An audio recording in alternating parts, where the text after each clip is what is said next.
Replica. Some people call it Frankenstein. I call it my baby. People have a lot of questions, and the guitar's always been a source of fascination. Kind of an enigma. Yeah, yeah. It's the same damn guitar as on the first record when it was black and white.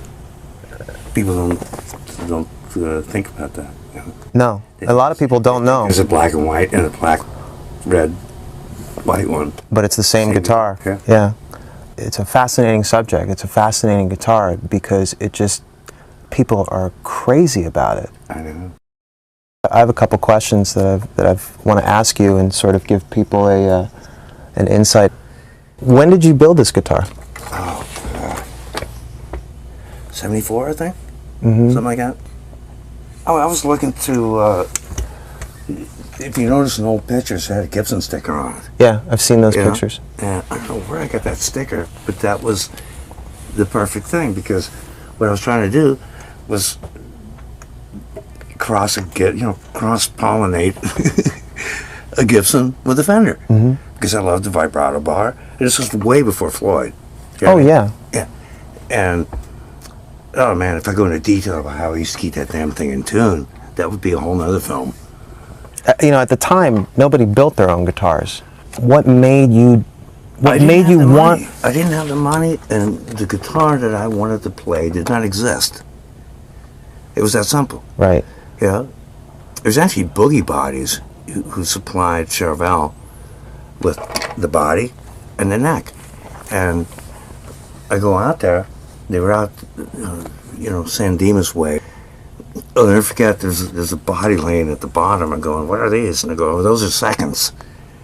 And I didn't know what that meant. They were raw, unfinished, just stacked up? It's just a piece of wood, but they called them seconds. I'm going, oh, so that means they're next in line to be manufactured.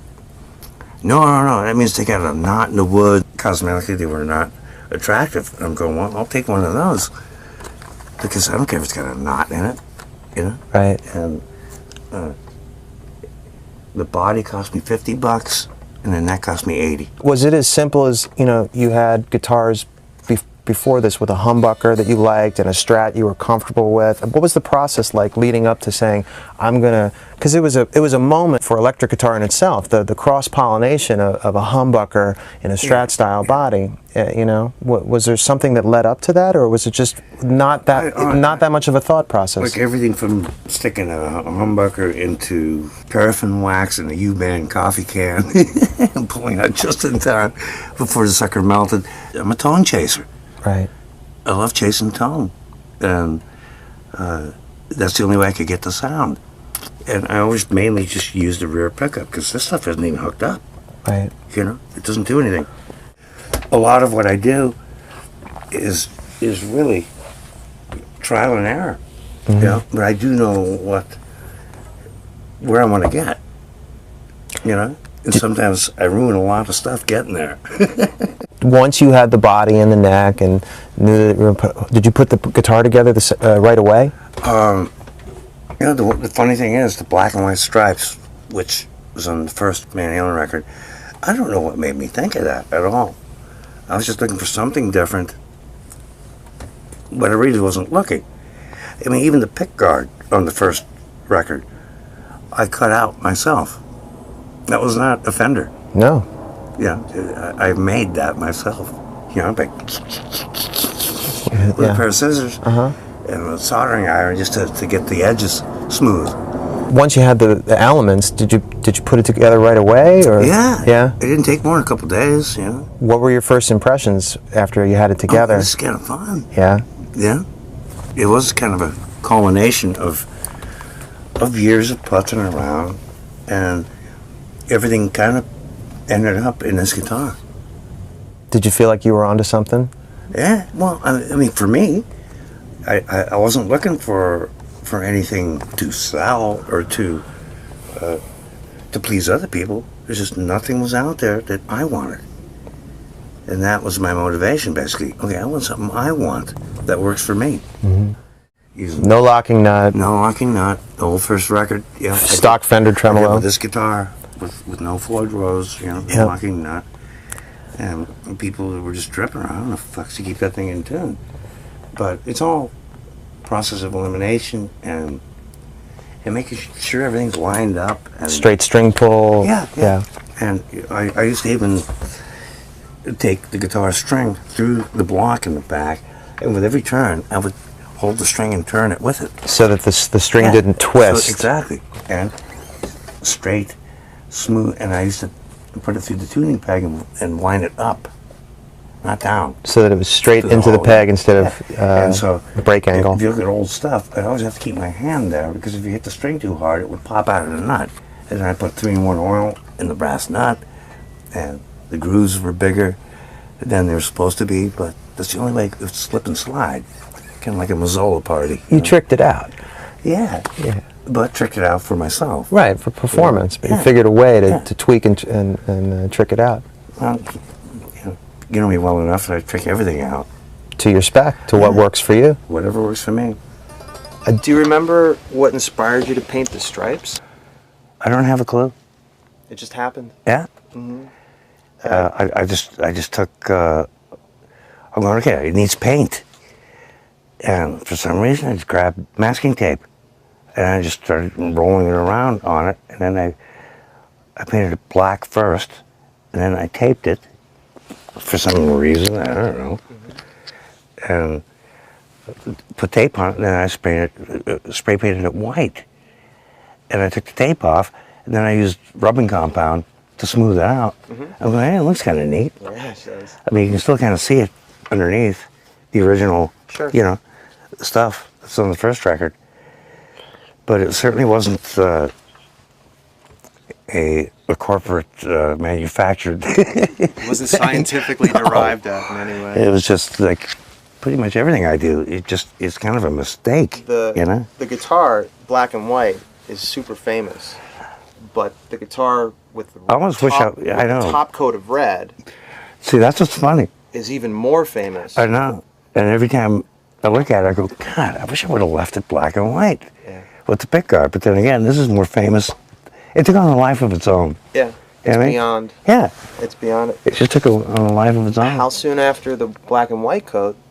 Because I'm pretty sure you did the first tour black and white with it black and white. Yes. Where did the red coat come into play? After Yellow and Black. The Yellow and Black Strat. Oh, I hassled with that guitar forever, man. The Yellow and Black Strat. The original Yellow and Black that we buried Dimebag with. Yeah.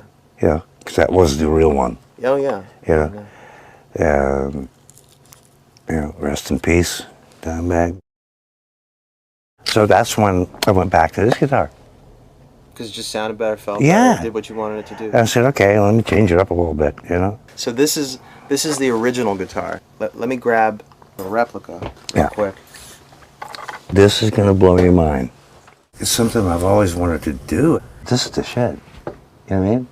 Do you love it? Yeah. Yeah? Oh, it feels better than the real baby. No kidding. That was my last question, so you just knocked it out. Yeah, really, and it sounds better. What were your first impressions when you first saw this guitar? Come on. It's like probably the first time in my life that somebody handed me something. Chip Ellis handed me a guitar that just freaking blew my mind. Yeah? It sounds better than the original. It feels better. And the cat just blew my fucking mind. So maybe people can look forward to seeing you play the replica. Oh, yeah. Come on, you even got the ashes and cigarette burns, It's like, the cat's insane. My favorite part is how they all have a 1971 quarter. Yeah, but see, it's got the extra hole. Right. Because it used to be shifted over to put underneath here. And then I just filled another hole because I didn't need it anymore. But so this is going to be he nailed everything. Yeah, it's crazy. It is. It's crazy. And the writing on look what I wrote. The writing on it. This is the shit. It sounds better. Than the original. Oh man, it's just Chip. What'd you do to me? And you just love it. I do. Take 3. Most folks. So I want to introduce everybody to the man responsible for this amazing recreation of Ed's most famous #1 baby guitar, and that is Chip Ellis. Chip is guitar builder for Fender Musical Instruments, the parent company to the EVH Guitar Company. He's done an amazing job, and I thought it'd be really good to get insight from Chip's perspective on the guitar. If you don't mind, I'm going to pepper you with some questions. And Please do. How did you come into this project? Well, the project came down the pipeline, and I was the only one at Jackson and Charvel that had done any Relic guitars, so I snatched it up before anybody else could get their hands on it, and just did my thing. Yeah. Really got into it. What went through your mind when you knew that you were going to be in charge of creating this replica? It absolutely flattered me, because this guitar is what got me into guitar playing. So it was like everything I had been working for had just come full circle. So you were a fan of Ed's music and his guitars previous to this project? His music is what got me into this. How long? When was the first time you heard Van Halen? 1984 album. Yeah. I wore it out. I bought it on tape. I wore that out. Changed your life? First CD I ever bought when CDs came out was 1984. Changed your life? Changed my life. This man and this guitar. And you play as well. You've been playing since you were a kid. Mm-hmm. So I mean, aside from I think you need to be able to play in order to do what he did. oh, I think so too. Yeah. It helps when you're a guitar builder to play it. Was the impression that you got from Van Halen or Van Halen music, was it guitar first and then you became interested in the building process, or were you interested in the building process early on, or how did that work? It was early on I got into it. The first guitar I bought was an Area Pro 2 Les Paul copy, and I tore it apart and I spray painted it and was constantly messing with it. I think that there was an aspect that Ed was putting out there in the world where everybody, like, it wasn't just enough to be a player, but you had to fuck with your guitars too at the same time. You know, it was cool. It was cool. Ed made it cool. Did Ed inspire the way you build guitars at all, or did he really provide an impetus to become a builder? A little bit of both. His technique in building, you know, make it work for yourself.